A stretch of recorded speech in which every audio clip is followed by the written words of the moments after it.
जीर्ण वैणे अनुरता जीर्ण वैण जे करन्ति भावेन अमला असंकिलिठा ते हुन्ति परित संसारी।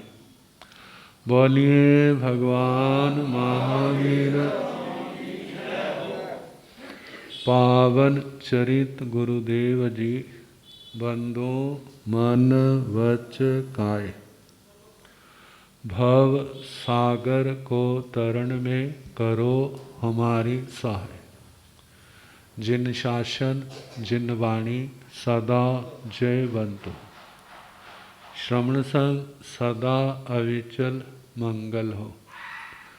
मुक्ति को प्राप्त श्रमण भगवान महावीर स्वामी, उनकी परम पावन कल्याणी भागवती वाणी, वाचक प्रमुख श्री इंदर भूति गौतम आदि गणधर भगवंत, जुग प्रधानाचार्य परम पूज्य श्री सुधर्मा स्वामी जी महाराज, उनकी परम पावन पाठ परंपरा, वर्तमान आचार्य ध्यान योगी परम पूज्य श्री शिव मुनि जी महाराज एवं गुरुजन सबके पावन चरण सरोजों में मेरा अनंत अनंत बार वंदना नमस्कार।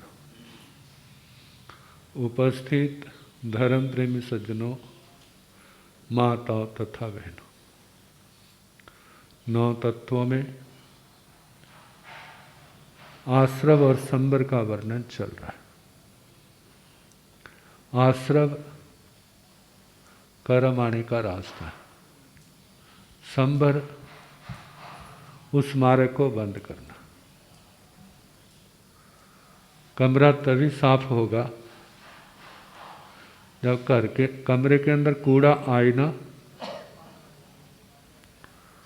बाहर से कूड़ा ना आए, और जो पहला आया है उसको बंद किया जाए, उसको निकाला जाए।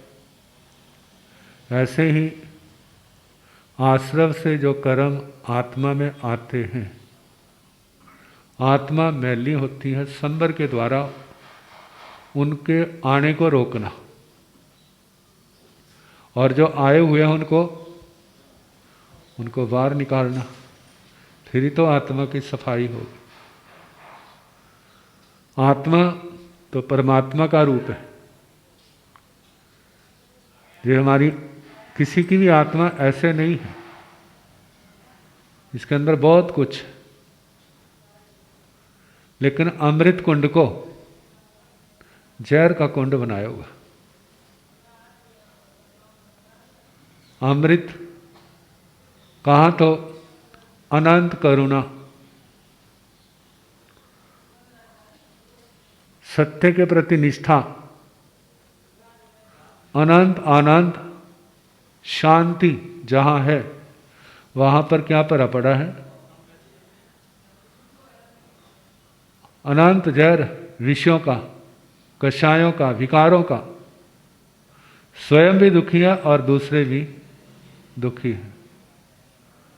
अब इस जहर को खत्म करना है। साधना ये होनी चाहिए, धर्म आराधना से संसार के सुखों को नहीं इकट्ठा करना, आत्मा को शुद्ध करना। संसार के सुख आप कितने भी इकट्ठे क्यों ना कर लें, वो आपको सुविधा दे सकते हैं, लेकिन शांति नहीं दे सकते। शांति कब मिलेगी? शांति सुविधा में नहीं है, वह संतोष में है। शांति अभाव में भी शांत रहना। लोग खाते पीते शांत नहीं रहते, तो कहते भूखे कहाँ से शांत रहेंगे? कहते यही तो विशेषता है। जिसको भूखे रहने का अभ्यास है, वो सोचेगा कोई बात नहीं, एक टाइम नहीं मिला, सुबह नहीं मिला दोपहर को मिल जाएगा, दोपहर नहीं मिला शाम को मिल जाएगा, शाम को नहीं मिलेगा कल मिल जाएगा। वो तो अपने आप को समझा लेगा। लेकिन जिसको भूखा रहने का अभ्यास नहीं है, वो थोड़ा सा भी लेट हो गया तो तूफान मचा देगा। तो क्यों? क्योंकि उसने शांत रहने का, संतोष इसको नहीं अपनाया, अभ्यास नहीं किया। धर्म देखा जाए, आत्मा को संसार के सुखों का, भोगों को भोगने का अभ्यास करने का उपदेश नहीं देता। वो कहते हैं जी आपको मिले इसको छोड़ने का प्रयास करो, इनके बिना रहने का अभ्यास करो। खाने का तो अभ्यास रोज का ही है, लेकिन भूखे रहने का भी अभ्यास करो। और देखना जब आपके भूखे रहने का अभ्यास होगा ना, जब कोई मुसीबत आएगी तो आप उसको बड़े आराम से पार कर जाओगे। और यदि भूखे रहने का अभ्यास नहीं है तो फिर क्या होगा? रोगे, चिल्लाओगे, कोसोगे, बुरा कहोगे। किसको बुरा कहोगे? जितनी जितनी समझ है उसके अंदर जो भी आएंगे सबको ही, सबके दोष निकालेंगे। कहते हैं जितना हम दूसरे में दोष निकालते हैं अपने आप में निकालेंगे तो फायदा भी होगा। तो आश्रव और संबर द्वारों में पहला ही जो कारण है वो अविद्या और विद्या। अविद्या का मतलब अज्ञानता, और विद्या का मतलब ज्ञान, प्रकाश, समझ। जितने भी दुनिया के गलत काम हैं इनको शांति का रास्ता समझना, ये अविद्या है। इससे हम सुखी होंगे, ये भी अविद्या है। संसार के सुखों से सुखी होंगे, ये भी क्या है? अविद्या है। कहते इनके अंदर सुख नहीं है। सुख कहाँ है? वो तो आत्मा के अंदर है, लेकिन हमने बाहर के साधनों के साथ उसको जोड़ दिया है। वो होंगे तो क्या हो जाऊंगा? एक छोटा सा प्रसंग है, संत सुनाया करते। कहते हैं किसी क्षेत्र में जो जिसको आप लोग कहते हैं बड़े पहुंचे हुए संत आए, और उनके आने से पहले ही शोर मच गया। अब संत आए क्षेत्र में तो लोग इकट्ठे हो गए, सत्संग हुआ, समापन हो गया, चले गए लोग। अब संतों के पास भी लोग आने लगे, एक तो सत्संग में, एक उसके अलावा। एक आया, कहने लगा महाराज मैं बड़ा दुखी हूं। कहते तेरे को क्या तकलीफ है? एक टाइम का खाना भी नहीं मिलता, फिर क्या चाहिए?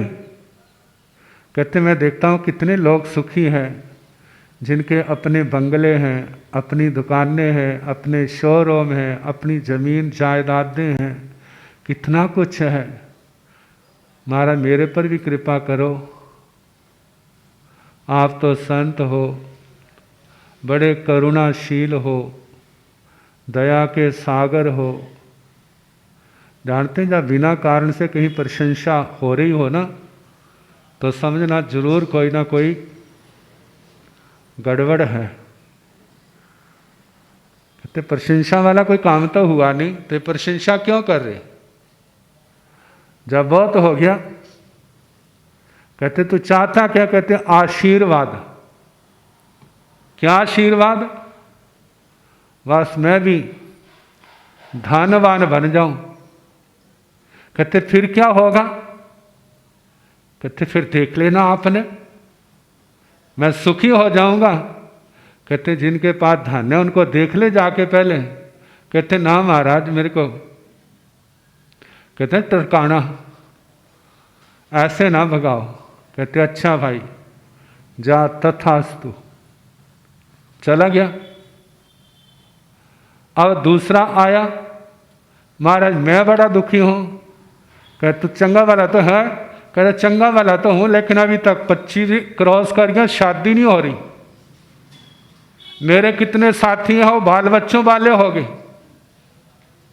कहते फिर? कहते कृपा करो शादी हो जाए। कहते अच्छा तथास्तु। अब तीसरा, कहते महाराज मैं बड़ा दुखी हूं। कहते मेरे भाग में सारे दुखी, कोई भी नहीं कहता कि मैं सुखी हूं, जो भी आता दुखी दुखी दुखी। कहते तेरे को क्या चाहिए? कहते हमारे घर में कोई चिराग नहीं जलता। कहते किसी भाई को दे तो आपको दीवा दे देगा। कहते वो नहीं महाराज, चिराग का मतलब घर में किलकारियां मारने वाले चाहिए। अच्छा चल तथास्तु। मेरा कहते ना मेरा पिंडा छोड़। चला गया। और चौथा फिर आया, कहने लगा महाराज मैं भी बड़ा दुखी हूं, आप बड़े दयालु हो, सब पर दया करते हो, बड़े मेहरबान हो। कहते भी नहीं छोड़ेगा। कहते तेरे को क्या चाहिए? कहते महाराज क्या चाहिए? कहते मेरे पास है तो बहुत कुछ, धन की कमी नहीं, पत्नी बड़ी अच्छी है, औलाद भी बहुत अच्छी है, लेकिन अंदर शांति नहीं। फिर तेरे को शांति कैसे मिलेगी? कहते मैं सोचता हूं 2 बातें मिल जाए ना तो मेरे को चैन पड़ जाएगी, शांति मिल जाए। कहते पहलों ने तो 1 मांगी, अब 2 वाला आ गया। कहते बोल तेरे को क्या चाहिए? कहते शील और संतोष। क्या चाहिए? शील और संतोष। और संत बड़े ध्यान से देखने लगे ये कौन सी दुनिया में रहता है। कहते इससे तेरा क्या बनेगा? कहते बाकी सब कुछ है, यही नहीं है।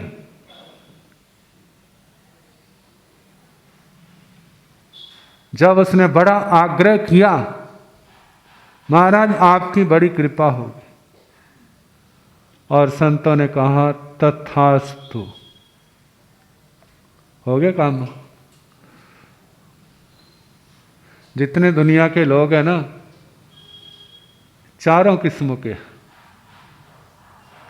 जब काम हो जाता है फिर उसके बाद छुट्टी, कुछ दिन संत रहे विहार करके, फिर कभी 20-25 साल के बाद उस क्षेत्र में आना हुआ और लोगों को पता चला वही संत आ रहे। जब पता चला तो फिर वो लोग आने लगे। पहला आया महाराज मैं बड़ा दुखी हूं। कहते क्या तकलीफ है? कहते आपने कृपा थी, धन तो मिल गया लेकिन चैन नहीं मिला। कहते मैंने पहले कहा था धन के अंदर शांति नहीं है। दूसरा आया मैं बड़ा दुखी हूं। कहते क्यों? का रोटी बनाने वाली नहीं आई? कहते आ तो गई है, लेकिन जन्म कुंडली में घर होते हैं 6ठा 8वां 12वां। कहते 8वां 12वां सदा ही रहता है। इतिहास में सुनते हैं महाभारत हुआ था। कहते हमारे घर में तो रोज ही महाभारत रहता है।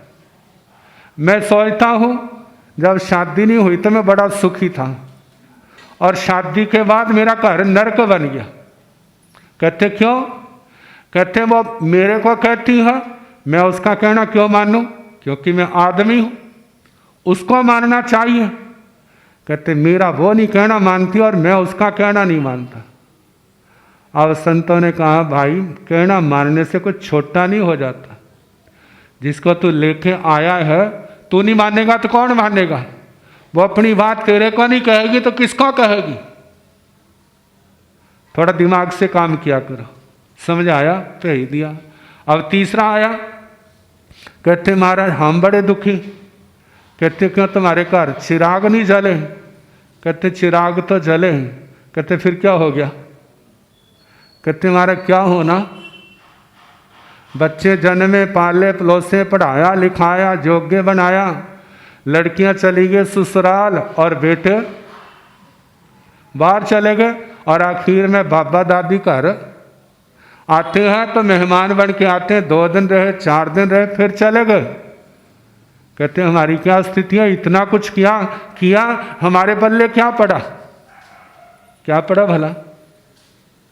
कहते इतना कुछ किया, कोल्लू के बैल बने रहे, लेकिन अब हमारे पास क्या है।